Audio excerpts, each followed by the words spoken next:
તો દેવભૂમિ દ્વારિકાથી મહત્વપૂર્ણ સમાચાર સામે આવી રહ્યા છે, જ્યાં દેવભૂમિ દ્વારિકામાં પાણીજન્ય રોગચાળો વકર્યો છે।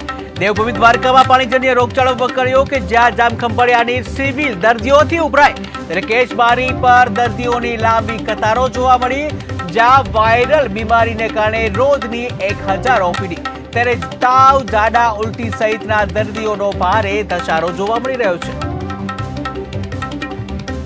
દેવભૂમિ દ્વારકાથી મહત્વપૂર્ણ સમાચાર કે જ્યાં પાણીજન્ય રોગચાળો વકર્યો છે। જામખંભાળિયાની સિવિલ જે હોસ્પિટલ છે દર્દીઓથી ઉભરાઈ છે। કેશબારી પર દર્દીઓની લાંબી કતારો જોવા મળી, જ્યાં વાયરલ બીમારીને લઈને રોજની 1000 ઓપીડી જોવા મળે છે, ત્યારે તાવ, ઝાડા, ઉલટીના દર્દીઓમાં વધારો થયો છે।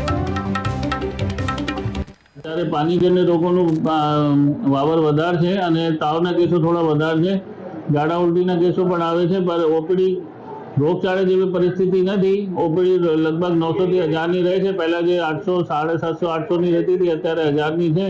અને લોકોને આ બાબતમાં સાવચેતી રાખવામાં, ખોરાકમાં અને પાણીજન્ય રોગો માટે બહુ સાવચેતી, આજુબાજુ ઘરની આજુબાજુ પાણી ભેગું ના રહે એ બાબતમાં સાવચેતી રાખવા માટે અપીલ કરવામાં આવે છે અને પરિસ્થિતિ કંટ્રોલમાં છે એવી બધાને જાણ કરવામાં